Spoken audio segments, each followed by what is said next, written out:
meus amigos, minhas amigas.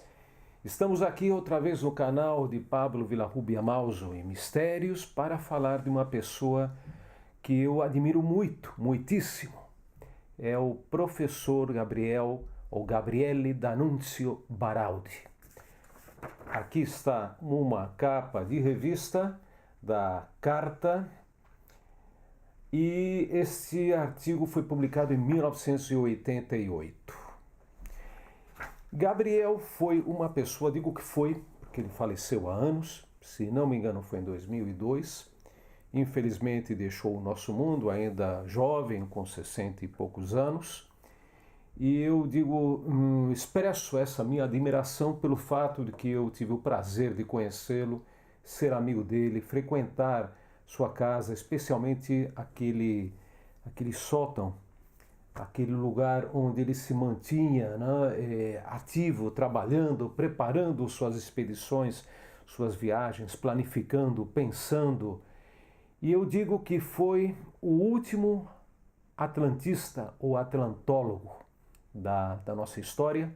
Há outros, sem dúvida, há mais atualmente, mas digo daquela velha guarda, no bom sentido da palavra, ele foi o último para mim. Eu conheci outros atlantistas ou atlantólogos, ou seja, pessoas que se dedicaram a pesquisar, a estudar, a procurar aquele continente perdido, desaparecido, o continente da Atlântida, que vocês devem ter ouvido falar, de muitos filmes, muitos documentários, muitas histórias, aquela história do Platão, que ele foi a primeira referência, né, que se tem da existência da Atlântida.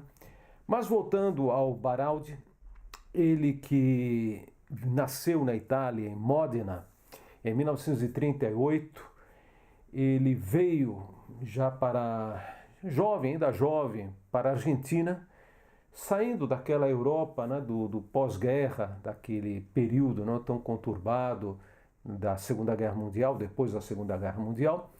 Ele morou um bom tempo na Argentina, ele se formou lá em filosofia e letras, e depois, em 1960, ele veio com a família ao Brasil morar finalmente em São Paulo, cidade que ele morou durante tantos anos, né, até o falecimento dele. E a partir daí, então, eu conheci, acho que o Baraldi deve ter sido por volta de 88, 89. E o que eu vou mostrar aqui para vocês, daqui a pouquinho, é um vídeo inédito, totalmente inédito, isso posso assegurar, feito, que gravamos em 1990, se não me engano, graças ao meu querido amigo ítalo-brasileiro, descendente de italianos, Miguel Ciongoli Júnior. Miguelito, o Miguelão, um grande amigo, um grande abraço, querido amigo, porque graças a ele e a câmera, ele tinha uma câmera profissional daquela época, né, pudemos fazer, né, gravar, melhor dito, essa entrevista, uma entrevista relativamente longa, vocês vão ver aqui, está gravada em espanhol, mas eu acho que a maior parte dos brasileiros entende perfeitamente espanhol. E essa entrevista eu digo que é histórica, né? E eu fiz outra entrevista, como digo, em espanhol, onde ele conta vários aspectos das pesquisas que ele fez. Aqui, como mostrava o Baraldi nessa capa de revista, eu fiz uma entrevista, aliás, isso surge em função de uma entrevista que eu fiz para o jornal Shopping City News, vejam aqui, onde eu trabalhava naqueles anos 90, que publicada em 18 de novembro de 1990. Eu acho que eu conheci o Baraldi através de outro querido amigo que já não está entre nós, que era o professor Aurélio de Abreu. Aurélio de Abreu, grande arqueólogo, foi meu professor na Casper Libero, na faculdade de jornalismo, e acho que foi ele que me comentou e que eu conheci a partir dessa referência, tá? Depois eu tenho aqui um material muito interessante que é uma prévia do livro dele, está impresso aqui com aquelas impressoras antigas, né? É o The American It Is, Gabriel D'Annunzio Baraldi, do Instituto de Cultura Megalítica, o IMEG, que ele criou. Então ele tinha, até inclusive impresso sobre as folhas da empresa dele, ele tinha uma empresa de exportação, União de Exportadores Limitada, Unesport. Uma curiosidade, aqui está o material, é uma prévia do livro dele, né? Ele fez uma versão também em português, em inglês, eu acho que não sei se ele fez em espanhol, tá? E aqui finalmente, antes de começar o vídeo, também temos aqui uma matéria minha. Essa aqui é a matéria impressa, não encontrei a revista, mas depois eu vou tentar localizá-la. Eu publiquei várias coisas sobre aliás, vários artigos sobre o Gabriel, mas uma delas, essa matéria em Gregil, La Ciudad Perdida del Manuscrito 512, que saiu na revista Ano Zero, aqui da Espanha, explicando um pouco essa cidade perdida que ele descobriu. Devo também aqui mandar um abraço para um grande pesquisador russo, que é o Oleg Diakonov, ele lá de Moscou. Ele também considera que talvez um dia o Baraldi seja considerado o Champollion brasileiro, e que seria uma justa homenagem, né? Comparando ao Heinrich Schliemann, que foi o descobridor de Troia, pelo fato de ele ter descoberto uma cidade perdida chamada Ingregil, no estado da Bahia. Essa cidade é muito interessante, uma história muito interessante. Eu fiz uma expedição lá há muito tempo e então essa história, o que vocês vão ver aqui é ele contando um pouco essa pesquisa. Ele também tem um sucessor dele que morava, eu acho que ou mora ainda lá perto de Ingregil, que é o nosso amigo Luiz Moreira Júnior, que morava lá na Vila Guilherme, onde eu morava, e ele se dedicou também de corpo e alma a procurar essa cidade. Bom, ele foi nessa cidade, assim como foi, né? Mas a pesquisar realmente lá naquele território. Também quero agradecer a Ana Baraldi, a irmã dele, uma pessoa queridíssima, que não conheço pessoalmente, mas temos tido muito contato através especialmente do Facebook. Um beijo enorme, Ana, você que também procura manter a memória viva do seu irmão. E lembrar que vocês vão ver coisas muito interessantes, entre elas a Pedra do Ingá. Ele falará sobre a Pedra do Ingá, que é um monolito que está lá no estado da Paraíba, e que ele fez também uma interpretação daqueles sinais. Ele também fala da escrita proto-hitita, que seria a escrita mais antiga do mundo, associada com os Atlantes, e que se expandeu em tempos imemoriais por várias colônias do povo Atlante. E também eu quero ressaltar a figura pessoal, né? A pessoa do Baraldi, que era uma pessoa muito intuitiva, era uma pessoa que tinha grandes capacidades artísticas. Ele era pintor, ele fazia obras artísticas extraordinárias com uma técnica muito especial. Ele tinha uma grande sensibilidade para perceber coisas. Não era um arqueólogo, digamos, de formação, mas olha, existem outras formas também de você aprender, de você reconhecer sobre terreno, como ele tinha essa grande capacidade para captar elementos interessantes. E também ele fala também da Cueva de los Tallos, que é outro lugar misterioso lá no Equador. Vocês vão ver, eu aconselho que vocês assistam, tá? Esse vídeo inédito, volto a repetir, gravado por nosso querido amigo Miguel Ciongoli Jr., e está em espanhol, mas assistam porque vale a pena. Vocês vão conhecer uma história incrível de um homem incrível como foi o Gabriel D'Annunzio Baraldi. Aún porque quieren dar ciertas corrientes que son los famosos preconceptos de la educación que recibimos. Yo también no estoy inmune de ciertos preconceptos de mi cultura, pero de cualquier forma aún consigo entrever la expansión. No importa si lo llamamos hititas, pero les quiero solo recordar que el lago Titicaca tiene una raíz típicamente de sueno hitita y no indio-quichua, como la epigrafista Victoria de la Jara o Bartel, un gran arqueólogo alemán, quieren emprestarle diciendo de que la descifración de los jeroglíficos incaicos son hititas. Y yo inclusive mantuve una correspondencia, no me respondieron aún, pero estoy convencido de que en los próximos años la América del Sur se tornará un centro de estudios muy vigorosos, no solamente por la Amazonia, de la ecología, pero también por la arqueología.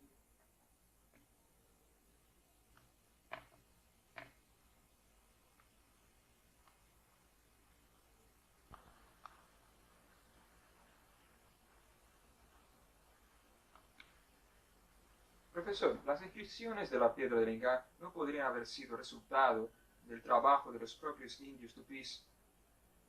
No hay dudas, con la prueba evidente de que utilizándome hoy del tupí, que fue separado del guaraní con un diccionario, de un sertanista que vivió con los indígenas, y hablando un tupí contemporáneo, es Luis Caldas de Virizá, simplemente consigo traducir el sonido de los jeroglíficos hititas. Entonces no hay dudas, lógico que no pertenecen a los tupís actuales, pero ciertamente deben haber sido los ancestrales de los tupí y aquí debía existir una civilización tan desarrollada cuanto otros centros que conocemos en Mesoamérica o incaico también, porque había una circulación normal.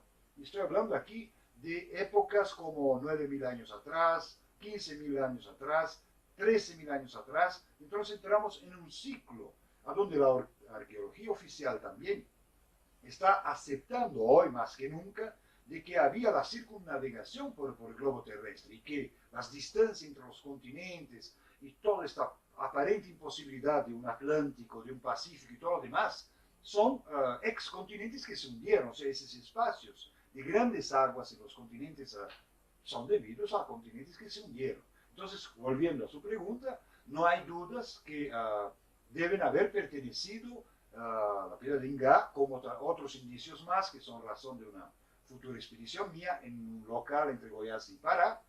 Hay inscripciones que prueban evidentemente que los ancestrales, por lo menos de los tupís, de los indígenas actuales, que viven en la Amazonia, que hay que preservarlos, que es muy importante para ellos y para nosotros todos, deben haber escrito aquella piedra, como otros testimonios más que debemos encontrar. Y ellos no fueron influenciados también por los hititas culturalmente para que pudiesen hacer esas inscripciones. Eso es muy interesante, porque por lo menos no es exactamente lo que yo estoy descubriendo. Lo que yo estoy descubriendo, que me está entusiasmando más, a pesar de reconocer que soy atlantólogo, y como tal, entonces puedo tener el preconcepto de querer probar que Atlántida, esto, aquello y lo otro. Pero las evidencias que yo estoy levantando por datos de campo, investigaciones de campo, es que por mapas inclusive que tengo de las piedras de Ica, que los españoles conocen muy bien porque hubo una editora que editó un trabajo al respecto, realmente los hititas están ligados a la civilización atlante y bueno, somos parientes y no podemos escapar de esto.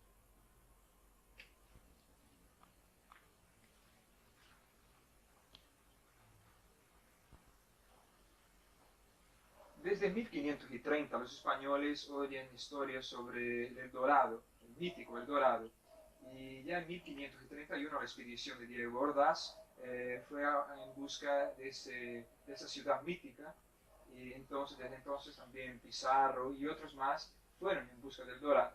Es verdad, porque inclusive es maravilloso, es entusiasmante, porque no es solamente España, es que la historia también invadió el reino portugués, fue la razón de la división de las Tordesillas, fue algo fantástico porque el movimiento de Europa en aquel entonces era una Europa pobre, en cuanto que la descubierta del Nuevo Mundo prometía riquezas increíbles, y debido al saqueo que hubo en México, y también se comenzaba, porque ya en esos periodos Pizarro bajaba para la conquista digamos, de la región del Gran Imperio Incaico, bueno, fue una orgía que todas las colonias, todos los pueblos, españoles, franceses, holandeses, ingleses, todo el mundo quería venirse para acá para encontrar la riqueza, digamos, la América, en el sentido más amplio posible. Entonces, no fueron solamente los españoles, pero fueron también los portugueses por el lado brasileño, que avanzando, subiendo por el río San Francisco, que era lo que les permitía entrar más adentro, entraron y todos oían la misma historia, que los indígenas les confirmaban de una grande lagoa, una grande laguna, que hacía nacer de un lado de San Francisco, otros se referían a la parte española, pero todos de la parte de los Andes sentían que tenían que bajar. Inclusive por ahí Orellana en 1500 y cualquier cosa también bajó el río Amazonas en busca del Eldorado. El Eldorado que fue llamado la laguna del Paititi, la laguna de los Xaraé, Manoa, en fin. Pero todos estaban en busca de construcciones tipo azteca, maya, o como las habían encontrado también los incas, y al mismo tiempo con la esperanza de encontrar oros, ídolos macizos, grandes, cosas fantásticas. ¿Pero de qué lado estaría el Dorado? ¿Del lado hispanoamericano o del lado brasileño? Exactamente, eso es muy interesante porque en cada año, cada 2 o 3 años había una expedición que gente buscando de un lado y de otro. Hasta un grupo norteamericano con una expedición súper armada, con helicópteros, con motoscafos, en fin, organizado modernamente al inicio de este siglo, para dejar los años pasados, que eran expediciones con grupos de 50 españoles, por ejemplo, y 500 indios, o también del lado portugués, grupos de 1000 personas que entraban, se adentraban en la selva y morían. Morían porque encontraban caníbales, encontraban... Bueno, en fin, era una cosa fantástica. Pero lo más interesante, viniendo a los últimos tiempos, justamente una de las razones por qué el coronel inglés Fawcett con su hijo y un amigo se perdieron en la selva fue a buscar Manoa, que está ligada al Eldorado. En Colombia hay una leyenda que dice que la laguna del Eldorado sería allá. En cuanto que aún aquí en Brasil se cree que dentro de la selva amazónica se encuentre. Y hay mucha gente, aunque no lo declare abiertamente, cree que existe, está, pero está protegida por indígenas dentro de la selva más profunda. Atención, cuando hablamos de selva amazónica es muy bueno aclarar lo siguiente. Como yo he conocido un poco, hay árboles de unos 30 a 40 metros de altitud, con copas que cierran completamente la luz del sol, y abajo el suelo, no es tierra, son lodazales, fibras, en fin, es muy difícil encontrar regiones, hay regiones más secas, pero es una gran concha marina realmente. Después se descubrió por trabajos de Orville Dorby y otros investigadores, se probó que había un mar Mediterráneo que pegaba a la vacía amazónica. Pero lo importante es que, de cualquier forma, no es que uno puede entrar allá y comienza a mirar, no se ve nada. Es muy difícil encontrar, sino hay que derrubar para ver claveras. Eso es lo problemático. Pero existiría mismo, o en la ciudad, Ahí que está. El Dorado, o Manoa, en Brasil se conoce como Manoa. Bueno, primero que hay todo con mis traducciones del tupí, yo conseguí interpretar algunas cosas que me dan ya explicaciones muy interesantes, que el nombre no sería exactamente Manoa, y así por delante. Pero lo más importante, para ser más preciso, tal vez para una próxima entrevista, yo, después de mi expedición a Los Martirios, que es un local muy frecuentado por los banderantes brasileños, que eran los expedicionarios paulistas que hicieron San Pablo a través de la riqueza del oro de esa región, y también de la esclavitud de los indígenas, porque San Pablo tuvo la primera mano de obra de San Pablo fue hecha con los indígenas. Pues vino la inmigración del esclavo negro, porque ya cuando indígenas no había más, entonces comenzaron. Entonces esto hace parte de una vida real, digamos, hace parte de la historia de Brasil, que es maravilloso, es fantástico. Pero esa expedición que usted va a hacer ahora es en busca de El Dorado. Digamos, sería para confirmar el itinerario, porque al darme un local de una ciudad que pretendo encontrar, entonces yo tendría también el parámetro sobre los mapas que le hablaba de la Atlántida, que son de aquel periodo, entonces me daría un local de una otra ciudad que se encontraría entre Paraguay y Brasil. Estoy viendo, ¿eh? Está saliendo bien. Sí, perfecto. Bueno, como ustedes pueden ver, aquí tenemos algo muy importante porque es la gran inspiración del coronel Percy Fawcett cuando estaba buscando Manoa. Manoa, El Dorado, la laguna del Xaraé, etc. Y la laguna del Xaraé, que era justamente el gran entusiasmo, el gran sueño de Fawcett, que pretendía, con esa imagen que ustedes vieron, pretendía encontrar en la América del Sur justamente una entrada semejante a esa que está dibujada, porque Percy Fawcett era un gran dibujante. Y entonces le unía sus ficciones, sus sueños, con las descubiertas, bueno, con lo que se hace periódicamente. Era una forma de soñar acordado. Entonces, ese dibujo es muy importante porque eso venía de las informaciones que Rider Haggard, el autor de Las minas del rey Salomón, le habían inspirado y se había tan embebido de ese sueño que él quería encontrar lo que pertenecía a África, y aquí lo tenemos a través de unas fotografías de África, que era el tipo de local, está focalizado, el tipo de local que justamente existen en Arabia Saudita, que fue razón de inspiración, pero aquí no hay más posibilidad de aprofundar porque son macizos, esos son templos. Inclusive traducí los nombres y son locales de culto. Y lo que es interesante, entonces, vamos a seguir con el gran trabajo de Fawcett fue, casi se hizo la Bolivia entera, junto con su hijo y su amigo, casi se hizo Bolivia entera.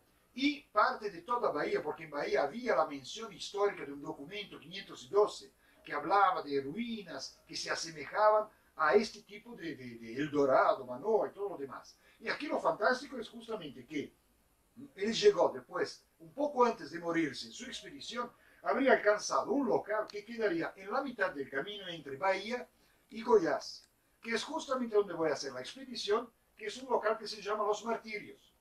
Estos martirios son justamente, están en el río Araguaia, y ese río Araguaia tiene inscripciones, podemos verlo aquí, tiene inscripciones enormes que hacen parte de la civilización, porque estos dibujos todos corresponden a los jeroglifos, y aquí entramos de nuevo, a los jeroglifos que fueron la traducción con el tupí, que ustedes ven aquí al lado, son casi 500 señales, dibujos. Para ver mejor eso.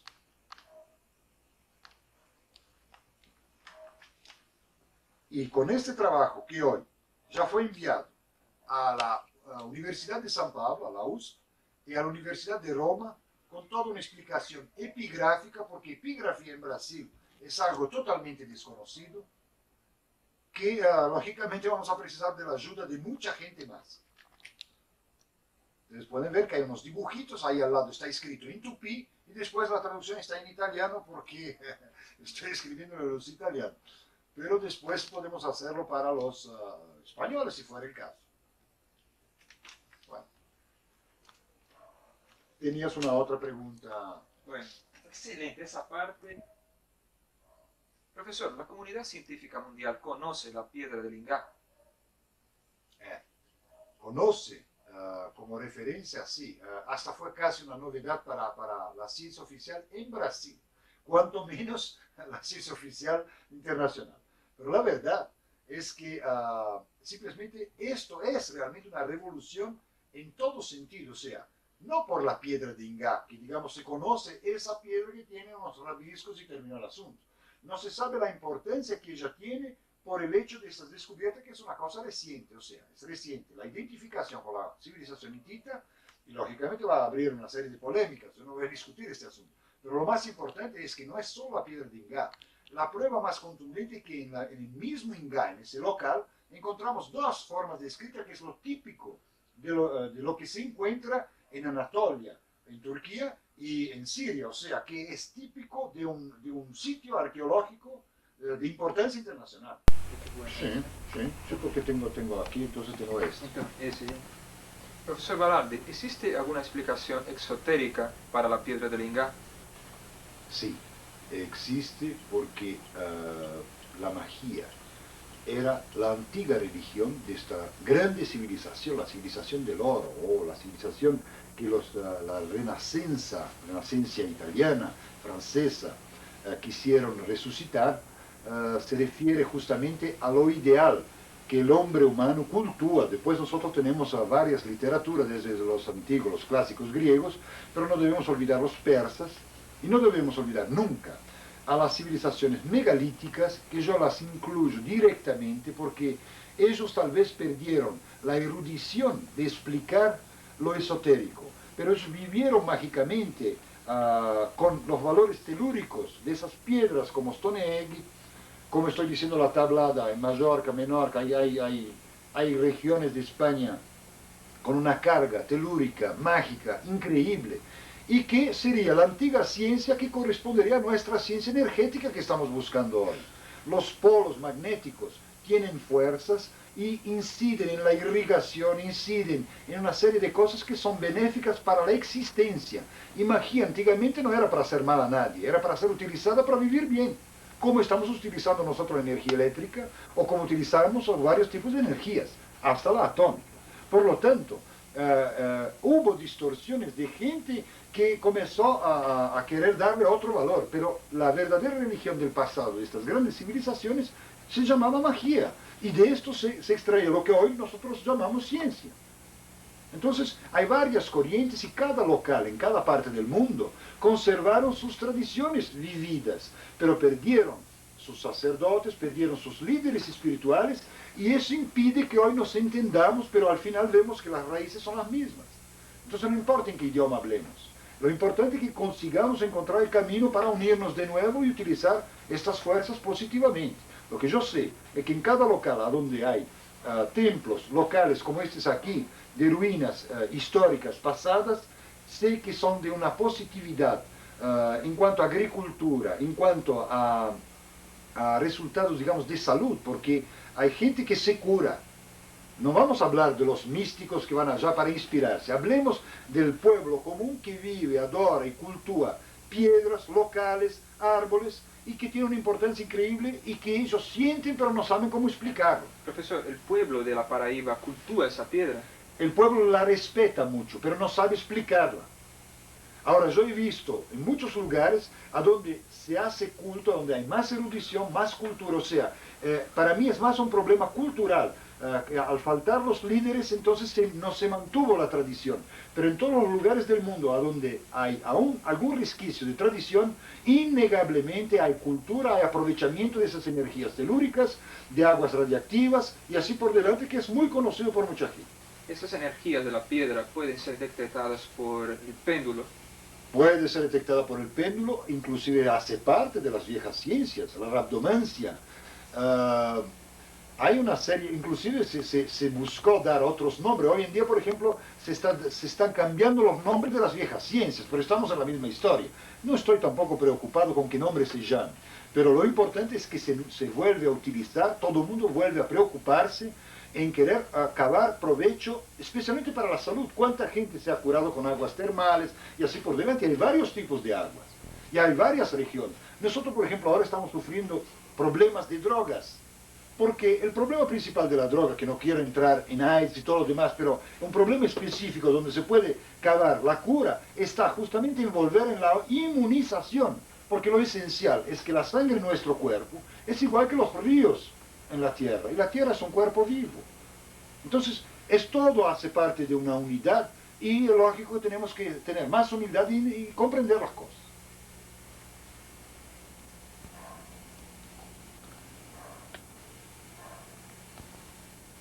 Profesor Baraldi, se ha comentado mucho sobre la existencia de pirámides en las selvas brasileñas, especialmente en Amazonia.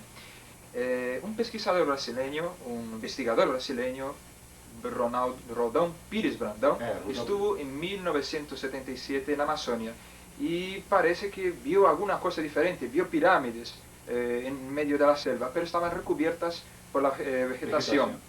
¿Eso es verdad? ¿Tiene fundamento esa historia, esa documentación, esas fotografías que nos enseñaron la prensa brasileña y que fueron para el exterior?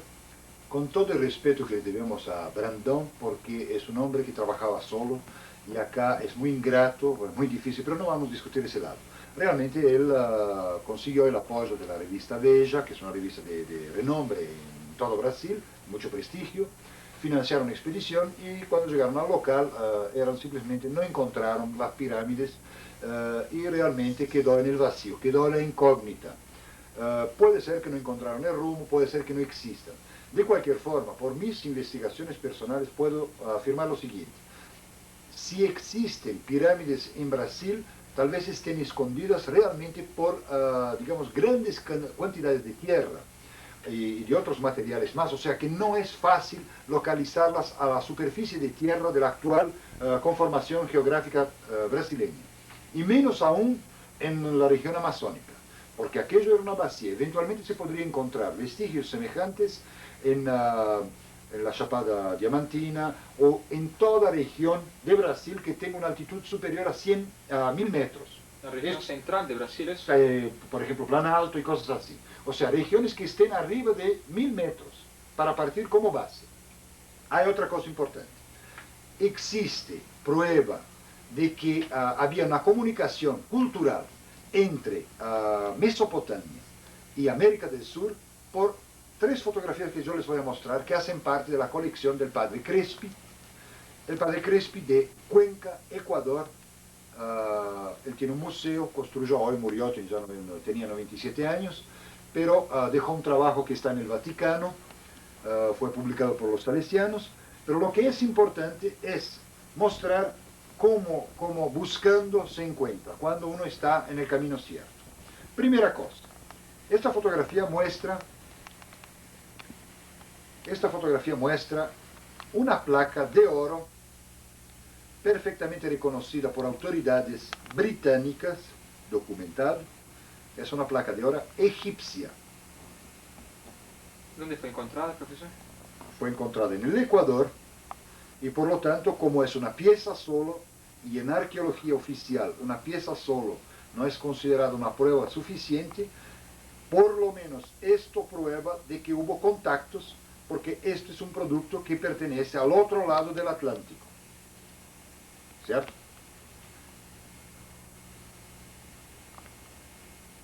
Tenemos la otra, que también es una pieza de oro. Es una placa a donde aquí vemos en los cuerpos, en las sotanas, prácticamente los personajes, el estilo, la técnica cultural, el estilo egipcio, pero con influencia siria arriba y escrita cuadrada aquí de los lados, que pertenece exactamente a la cultura inca, que era llamada la escrita cuadrada, que fue abolida por todo el poderío incaico. Era una forma de dominio para mantener los sacerdotes. Ahí entramos de nuevo, que en todas las épocas el hombre siempre quiso dominar al hombre. Y finalmente tenemos esta pieza que es una impresión en sustancia de impresión, ¿no? Tipo gomalina, plástica, es una escrita hitita en Bulgamarden, una de las varias escritas que yo estaba hablando y que corresponde al local de donde yo iría ahora en esta expedición a los martirios, porque es un tipo de escrita semejante. Sería un jeroglífico más estilizado. Esas descubiertas podrían cambiar totalmente la historia, la arqueología, las bases de estudio. A decir la verdad, hay muchas informaciones que están cambiando, pero lo que sucede es que no se consigue un padrón fijo, porque cuanto más vienen informaciones, más estamos perdidos todos. Hasta la ciencia oficial ni osa más negar nada, aceptan los UFOs, aceptan los extraterrestres, aceptan todo lo demás, porque se dieron cuenta que es mucho más lo que no saben que lo que se cree saber. Entonces realmente, si tenemos humildad y comenzamos a trabajar en conjunto, tal vez alcancemos algunas respuestas que nos dan un poco de paz de espíritu. Pero volviendo a las pirámides, que es muy importante, las pirámides, antes de más nada, son una forma geométrica perfecta, que tiene objetivos increíbles y que puede interferir efectivamente en las sustancias, tanto vegetales, animales como minerales. Hace parte de una ciencia cultísima y hace parte de una forma que permitía que altas civilizaciones del pasado utilizasen energía solar para hacer lo que nosotros también estamos haciendo hoy, buscar de vivir mejor. Profesor, recientemente David Archer Childress, un investigador norteamericano, escritor y también promotor de turismo, estuvo en Brasil y se entrevistó con usted. Sí. Para hablar alguna cosa sobre las pirámides, descubrir alguna cosa sobre las pirámides brasileñas. ¿Y qué usted habló con él y cuál fue el resultado? Es muy interesante porque realmente no solo por las pirámides, pero como en el Ingres, es un local megalítico que yo descubrí en 84, simplemente vino a buscarme para que lo acompañase a la expedición hasta aquel local, porque existen formas llamadas las tolitas, un tipo de tolita, o sea, pirámides cónicas de tierra sobre el local, y se supone que abajo haya ruinas. Sobre Igrejil. Igrejil es en la Chapada Diamantina, en Livramento do Brumado, Bahía, es en el estado de Bahía. Eso es nordeste. Nordeste también, porque el nordeste brasileño, con el hecho de ser muy seco, es una región que se presta fantásticamente para trabajo casi el año entero. Entonces, es la región donde casi todos los arqueólogos trabajan. ¿Y ese Igrejil usted estuvo hace un tiempo? Estuve varias veces después de haber descubierto, fue inclusive comunicado internacionalmente, porque tiene residuos, vestigios preincaicos. Entonces es muy importante por estar muy distante de los Andes y estar prácticamente aquí más del lado atlántico. Y inclusive porque son ruinas, ahora ruinas megalíticas, o sea, de piedras enormes, con tallados, se ve que hay un trabajo humano. Eso puede ser hasta el capítulo de un otro reportaje en otra circunstancia, pero lo importante es que estuvimos con David porque él estaba buscando pirámides. Estas pirámides son decorrentes de un trabajo que vienen haciendo un grupo en los Estados Unidos que tiene mucho suceso, que es con el Landsat 2, y entonces están haciendo rastreamiento arqueológico con satélite artificial. Los norteamericanos trabajan con esto mucho tiempo y simplemente, inclusive con epigrafistas, hay todo un conjunto de gente, y él es prácticamente un grupo avanzado porque organizan también expediciones, trabajan para turismo combinado, turismo dirigido, es muy eficiente, digamos, el grupo. Y él tiene una disponibilidad física, tiene un trabajo maravilloso. A poco, por ejemplo, pasó una fotografía del muchacho de Akakor, que trabajó, murió ese muchacho. Es un investigador, yo no le di mayor importancia porque él alude a un trabajo que aquí es interesante volver un poco en el pasado, en la Segunda Guerra Mundial, cuando se alegaba que los alemanes estaban programando su retirada para constituir, ya sabían que iban a perder la guerra y tendrían que crear un refugio. Esos trabajos, hay documentos y todo lo demás, ahí entraría el profesor Aurelio de Abreu eventualmente, en el caso que conoce tiene más informaciones, pero lo que es importante es que se habría creado un refugio nazi dentro de la selva amazónica, y esto da material para manga, cosas increíbles, pero lo más fantástico es que recientemente se conectó lo que llamaría el imperio de Akakor, más un misticismo alrededor de una historia que se adapta muy bien, porque como la selva amazónica es intransponible, por lo menos como nosotros desearíamos, entonces es lógico que es fácil proyectar nuestras ilusiones, nuestros sueños fantásticos dentro de la selva amazónica. ¿Qué es Akakor? Es un nombre que dieron justamente al grupo que se habría mezclado ya de grupos avanzados nazis de la Segunda Guerra Mundial, gente escogida, parece que era un grupo de 100, 200 personas, que habían sido destacadas para crear prácticamente el grupo de reconstrucción del Tercero Reich. Entonces, es todo un plan, un proyecto, inclusive se llegó a hablar que el río Amazonas tenía submarinos, un submarino alemán que mató a algunas personas, pero que al final consiguió escapar. Entonces hay todo un trabajo muy interesante, porque al aparecer ahora los americanos, que están muy preocupados porque tienen fuentes de la NASA, tienen fuentes del Servicio Secreto norteamericano, de que efectivamente parece que habría alguna cosa que no se consigue explicar. ¿Y cuál es la relación de las pirámides con Akakor? Las pirámides están porque sería el local exacto del imperio a donde los alemanes habrían refugiado, y que sería también ligado con El Dorado, con Manoa, con Charaé. O sea, que aquí quieren casi afirmar, entre aspas, de que los alemanes lo habrían ya descubierto, y que simplemente se habrían implantado un nuevo imperio al mezclarse con indígenas locales para después poder, digamos, en el momento oportuno, constituir el Tercero Reich con tesoros, riquezas acumuladas y todo lo demás, oro, plata, joyas, ídolos de oro macizo. Bueno, lo que se puede imaginar es poco. Y usted nos apuntó ahora el muchacho alemán. Karl Brugger. Karl Brugger. Karl Brugger. ¿Y cuál es la participación de él en esa historia de acá? Es él que transmitió la información y después murió. Pero al mismo tiempo él presenta también un personaje con una escrita original que, en fin, es muy fantástico porque no hay documentaciones mayores.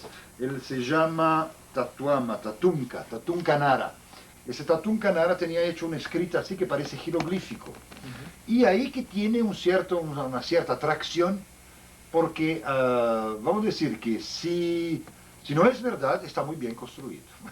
Es una historia muy loca esa. No es que sea loca, es que tiene una ligación con realmente un espíritu que existía de expansionismo alemán y que es inclusive el temor actual de los rusos y los norteamericanos al ver las dos Alemanias unidas. Pero digo loca en el sentido de que Karl Brugger, él murió en circunstancias muy misteriosas en Río de Janeiro, ¿no fue eso? Sí, y hay ligaciones de cosas extrañas y excusas que, digamos, no le darían tanto crédito, pero eso es muy relativo, digamos. Hay que ver qué tipo de vida, hay que ver qué tipo de circunstancias, y eso no quitaría mérito, porque, digamos, hay mucha gente interesada en querer saber más o en querer esconder, y casi siempre cuando se hiere poderes superiores, un poco de verdad debe haber, tal vez no obligatoriamente en la forma que fue narrada, pero debe haber alguna cosa de grupos que, tal vez grupos guerrilleros, avanzados, o sea, no hay duda que pueden ser grupos revolucionarios queriendo hacer alguna cosa. Ahora, lo que es más interesante es que en Brasil actualmente está circulando una materia como esta, que simplemente es el famoso ídolo que utilizaba el coronel Percy Fawcett, que pertenece a una cultura minoica, una cultura de la reina de Saba, en la región donde yo les mostré aquellas fotografías en el comienzo, en aquella región de África, que simplemente están ligadas a aquella civilización, y él con este ídolo pretendía encontrar una civilización igual aquí. Esto es importante porque hoy se están mezclando valores y entonces se hacen expediciones juntando jóvenes que se ligaría con el Akakor, se ligaría con todo este misticismo así. Tal vez, me parece, esto me recuerda mucho el inicio del fascismo, del nacionalsocialismo, o sea, los balilas y todo lo demás. O sea, al final la historia se repite, quien la conoce bien tal vez no cometa los mismos errores. Y hay muchas cosas interesantes en Brasil por descubrir Hay todavía. muchísimas cosas, no hay dudas, y vuelvo a decir, es todo por descubrirse. Es posible, digamos, unir grupos, gente inteligente, gente capaz y competente, hay muchísima. Lo que falta son los recursos realmente, porque las necesidades básicas están ahí imponiéndose. Pero Brasil es un país fantástico y muy agradable, maravilloso. Profesor, muchas gracias y esperamos los resultados de su expedición también a los Martirios. Exacto. El resultado de la expedición a los martirios será de un gran aporte porque confirma muchas cosas y une los documentos que justamente sirven para las investigaciones y realmente pueden aclararnos cosas fantásticas para el futuro próximo. Yo agradezco mucho a la televisión española y les deseo muchas felicidades. Suceso, profesor. Gracias.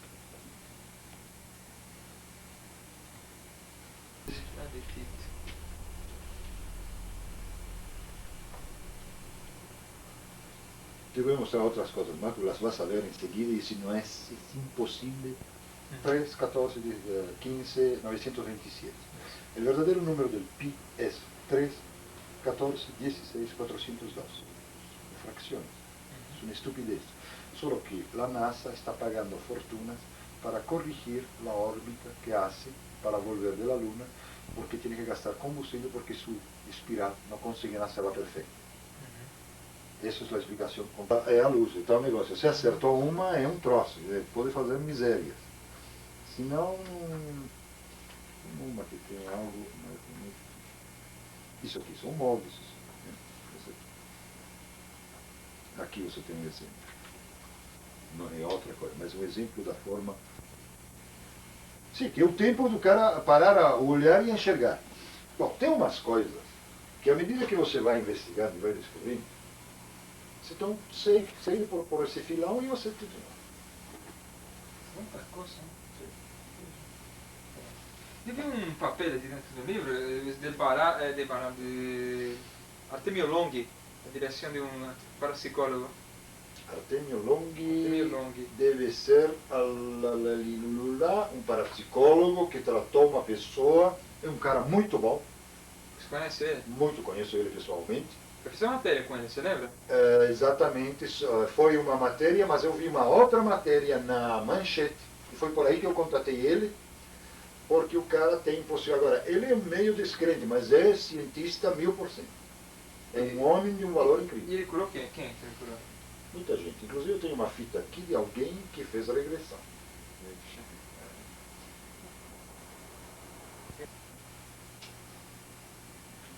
Agora, tem muito para se conversar, mas o que é importante, eu me guio por fatos.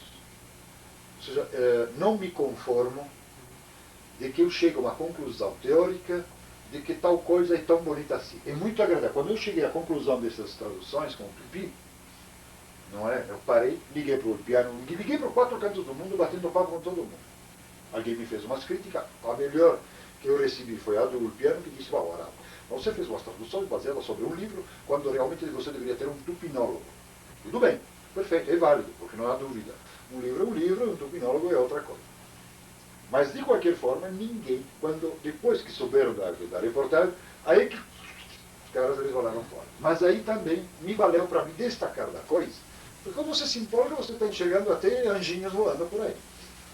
Me destaquei da coisa e vi que estava no caminho certo, porque peguei informações cruzadas e comecei a traduzir coisas que estavam no livro também. Ou seja, já da pedra diretamente. Então eu digo ao meu cara, o troço funciona. Funciona muito bem. Agora vamos ver até onde. Foi um trabalho ingrato, ele te dá satisfações porque você...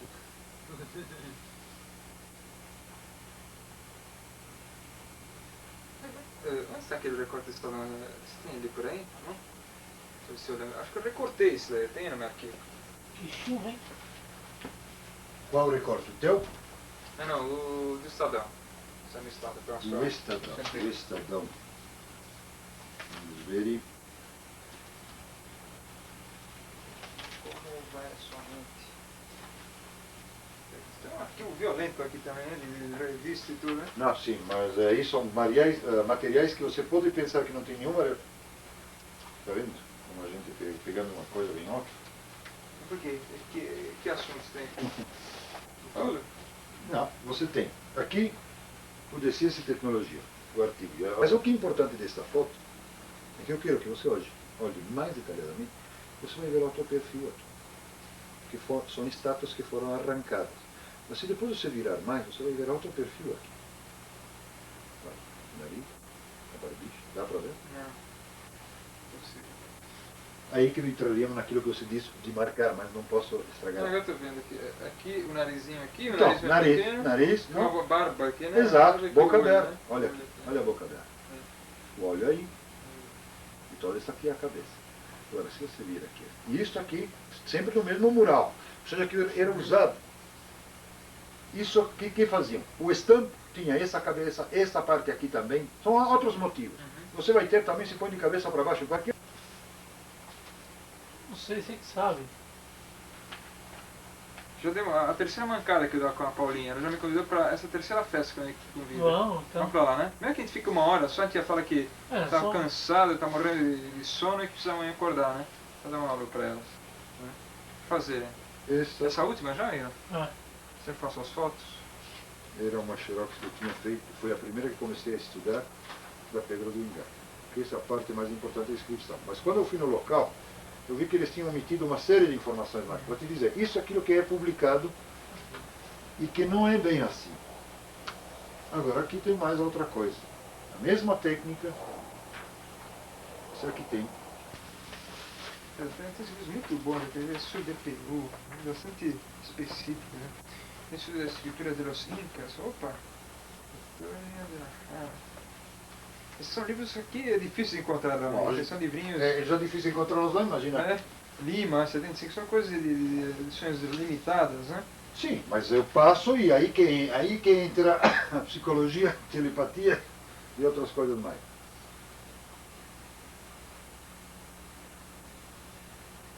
Isso aqui. Às vezes que precisa de... Yo cuando voy a Argentina, siempre me traigo así unos 40, no más, Sí, no, 60 kilos de libros Sí, me traigo. no, Ahí de valija, lo- de los valija, libros. valija es de libros. Yo no traigo No, yo- lo mínimo de ropa posible porque así yo puedo traer más libros. Como llevo de ómnibus, ¿no? Yo compro sacos de harina, Mm. los cargo, los Ah, meto sí, debajo bueno, del ómnibus. perfecto. Sí, también no, ves que yo venía. El año pasado me traje 60 kilos de libros. Sí, sí, yo sí, 60, sí, también. libros viejos allí en la corriente, todo me recuerdo Sí, todo, sí, sí, todo. sí, sí, pero el camino es eso, realmente. Ahora, te digo, Buenos Aires ya fue. Lo importante es ediciones viejas, porque tenían mucho más culto a la cultura, en cuanto que ahora, con los fracasos sucesivos que estoy cuando en mis regresos a Europa, yo continué a ser sudamericano, o sea, de espíritu sudamericano, que es rebelde, revolucionario, todas esas características, indomable, es una cosa que... Y después yo tengo un signo, eso entra, es muy importante, yo tengo un signo también que no me ayuda en nada para ser un tipo tranquilo, tanto en lo occidental cuanto en lo chino. ¿Cuál es? En lo occidental soy Libra, que hasta podría ser equilibrado, pero aún así bastante como Aries. Aries es muy dominador, y Libra también cuando tiende un poco es dominador, y después soy Tigre en el signo chino, entonces ahí es una... Yo soy escorpión y tigre en China. Escorpión y Tigre. Tigre es bueno, Tigre es muy bueno. Es generoso, lógico, tenés adversarios que te pueden joder. Lo importante, lo malo de lo escorpión es bueno como fuerza. Es malo cuanto a fracaso porque te autodestruyes, que es una cosa fantástica. Y eso, digamos, la misma fuerza que deberías tirarla para afuera,